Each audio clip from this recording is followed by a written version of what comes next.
Hello dear children, आशा है आप सभी ठीक होंगे। और एक बार फिर से आप सभी का स्वागत है आपके अपने ही channel Anjani sir English and maths classes में।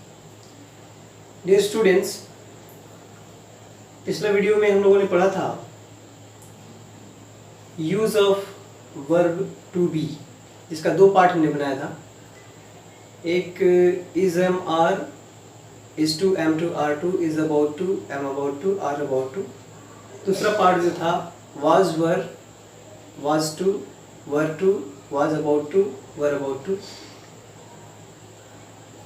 तो वर्ब टू बी का इस्तेमाल आप हमारे प्रीवियस वीडियो में जाके देख सकते हैं, और वैसे मैं आपको लिंक भी डाल दूंगा अपने डिस्क्रिप्शन में, आप वहाँ से भी देख सकते हैं।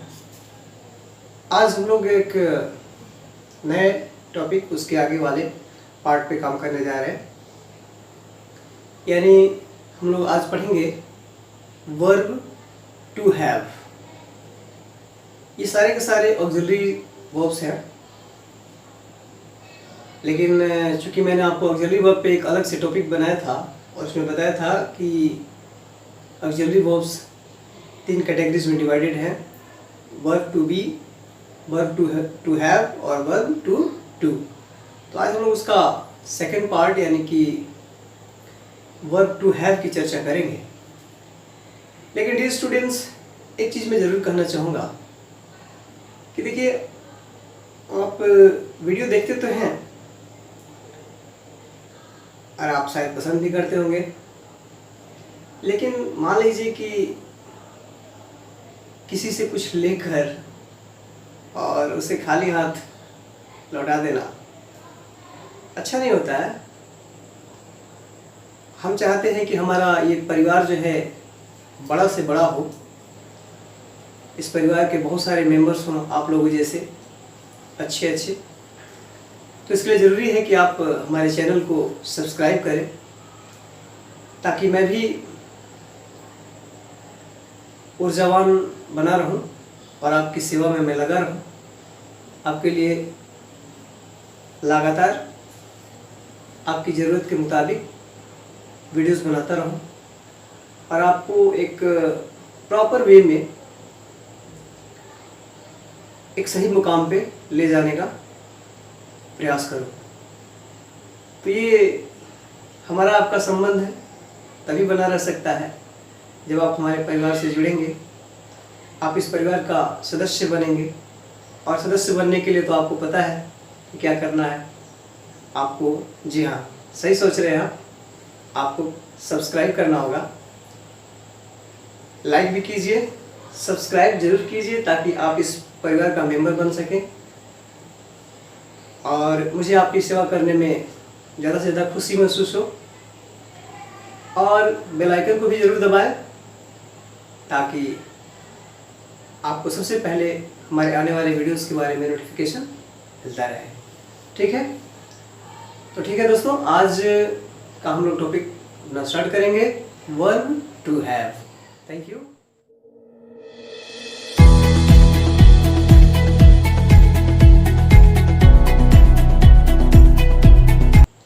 डियर स्टूडेंट्स, आप देख सकते हैं कि वर्ब टू हैव में क्या क्या चीज़ें, क्या क्या ऑक्सिलरीज आते हैं। तो हैज़, हैव और हैड आते हैं।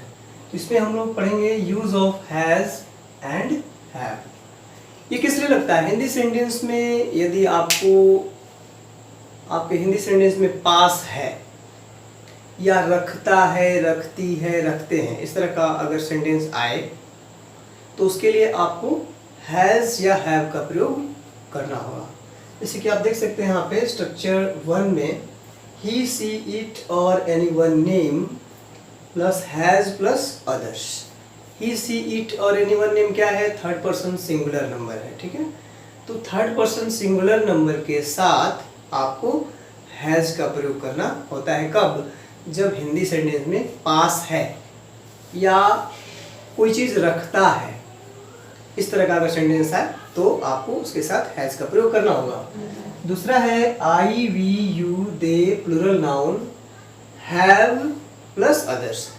तो बाकी अदर्स यानी कि first person singular and plural number, second person singular and plural number, that is only and only you, and third person plural number, and along with that other plural nouns के साथ आपको have का प्रयोग करना होगा। क्या क्या है? आई, वी, यू, दे और एनी प्लूरल नाउन के साथ हैव का प्रयोग करेंगे, प्लस उसके बाद जो अदर्स कॉम्प्लीमेंट्री है सेंटेंस के उसको रखेंगे।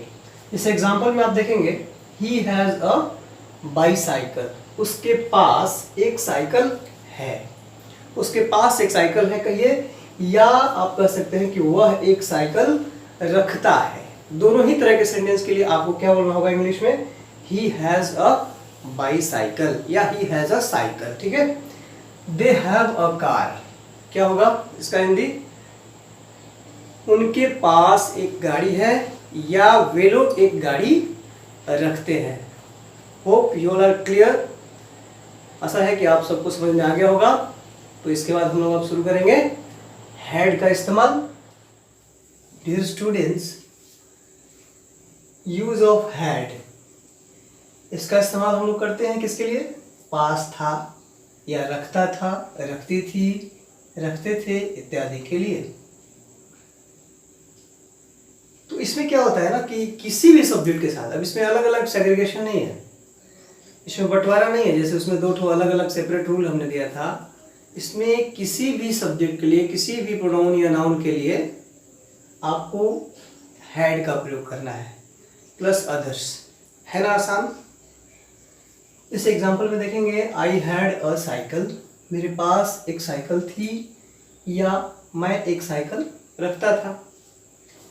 ही हैड अ काउ, उसके पास एक गाय थी या वह एक गाय रखता था।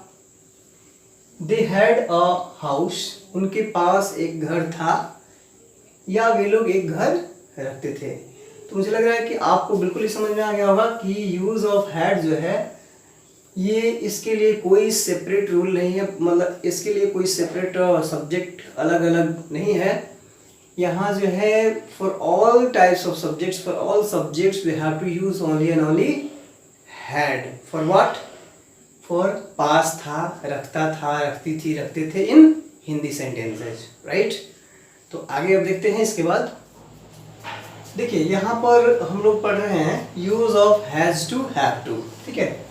तो इसमें देखिए बच्चों, ये हैज टू हैव टू का प्रयोग हम लोग कैसे करते हैं हिंदी में? तो हिंदी क्रिया के अंत में ना है, नी है। ना है, नी है मतलब जो क्रिया का हिंदी का मूल रूप होता है वही का वही रहेगा, या फिर उसके अंत में पढ़ता है, पढ़ती है इत्यादि के लिए इसका इस्तेमाल किया जाता है। तो इसका स्ट्रक्चर है ही, सी, इट और any one name plus has to plus V1 original form of verb plus others.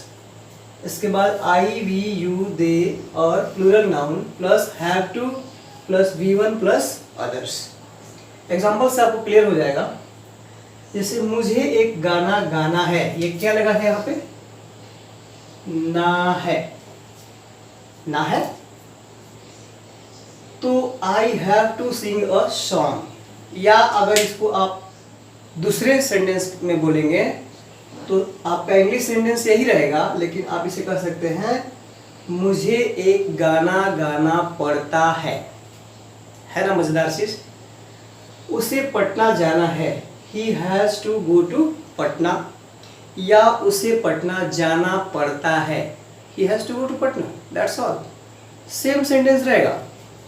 मेरे पिताजी को रोज कार्यालय जाना पड़ता है, my father has to go to office daily, या मेरे पिताजी को रोज कार्यालय जाना है, तभी भी वही सेंटेंस लिखेंगे जी, my father has to go to office daily, there is no problem at all.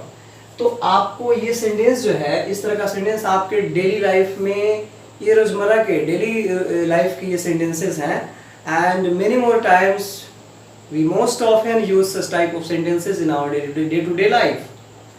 आप देखिएगा, प्रैक्टिस करके देखिएगा, आपके जीवन में बहुत सारा सेंटेंस इस तरह का आता है। वो जो वाला वाली इसके पहले बताया था वो भी, ये पढ़ता है, पढ़ती है, इस तरह का। मुझे आज गांव जाना है, मुझे एक शादी में जाना है, मुझे खाना खाने जाना है। तो इस तरह का सेंटेंस, या मुझे रोज अपना गृह कार्य करना पड़ता है, होमवर्क करना पड़ता है वाला सेंटेंस। तो इन सारे सेंटेंस के लिए आपका ये स्ट्रक्चर है, he she it anyone name plus has to plus V1 plus others. V1 original form, जैसे कि सिंग है तो सिंग, गो तो गो, और यहाँ भी गो तो go. Means V1 form, original form, without any manipulation, without any adding, without any addition. He है, ही सी इट, ही के साथ भी हैज टू, सी के साथ भी हैज टू, इट के साथ भी हैज टू, एनीवन नेम के साथ भी हैज टू। इस तरह से आई के साथ हैव टू, वी के साथ हैव टू, यू के साथ हैव टू, दे के साथ हैव टू, और प्लूरल नाउन के साथ भी हैव टू का प्रयोग कब करेंगे? जब क्रियापद में ना है, नी है, पढ़ता है, पढ़ते। आप ना है, नी है का एग्जाम्पल आप यहाँ से देख सकते हैं। गाना है, मुझे गाना है, उसे पढ़ना जाना है, या पढ़ता है का कार्यालय जाना पड़ता है। ठीक है, आशा करता हूँ आपको समझ में आया होगा। और इसका लास्ट पार्ट अब हम देखते हैं। ये बच्चों, ये जो है लास्ट पार्ट है, this is the last part of this verb to have. तो यूज ऑफ हैड टू, ठीक है। तो ये बड़ा ही इजी है, बहुत ही आसान है, बहुत ही सस्ता है। क्या? क्यों भाई? क्योंकि इसका जो हैड टू का इस्तेमाल है ये सारे सब्जेक्ट के लिए सेम होता है, विदाउट एनी डिस्क्रिमिनेशन, बिना किसी भेदभाव के सारे सब्जेक्ट के साथ आपको केवल और केवल हैड टू का प्रयोग करना होगा। कब? जब हिंदी क्रिया के अंत में ना था, नी थी, पढ़ता था, पढ़ती थी, या पढ़ा, पढ़ी इत्यादि रहेगा तब। जैसे यहाँ पे लिखा है any subject plus had to plus V1 plus object. आप एग्जाम्पल में देखिए, मुझे अपना पाठ याद करना था, इसमें क्या है? ना था। आप सोचेंगे ना था क्या होता है भाई? देखिए ना था आ गया ना। मुझे अपना पाठ याद करना पड़ता था, देखिए पढ़ता था आ गया। मुझे अपना पाठ याद करना पड़ा, ये देखिए पड़ा आ गया। लेकिन सबसे मजेदार बात तो ये है कि ये तीन तरह के सेंटेंसेस के लिए आपको सिर्फ और सिर्फ एक तरह का इंग्लिश सेंटेंस यूज करना है। Part I had to learn my lesson, I plus had to plus V1 learn my lesson, अपना पाठ। समझ गए ना? तो कितना आसान है, मैं आपको पहले ही बता चुका हूं। I have already told you all that English is very easy, easier to learn rather than Hindi. Hindi की अपेक्षा जो है ना इंग्लिश आसान है। हिंदी में देखिए 3 सेंटेंस इस्तेमाल करना पड़ा, और इंग्लिश में सिर्फ एक ही सेंटेंस से काम हो गया, तो है ना आसान। अब आप बताइए आपको ये कैसा लगा। लेकिन मेरे प्यारे बच्चों, दोस्तों, डियर स्टूडेंट्स, अगर आपको मेरा वीडियो पसंद आ रहा हो और आप चाहते हैं कि अब मैं इस सफ़र को आगे भी जारी रखूं, तो ज़रूरी है कि आप हमारे साथ जुड़े, और जुड़ने के लिए आपको हमारे चैनल को सब्सक्राइब जरूर करना होगा, तभी आप हमारे परिवार का मेंबर बन सकते हैं।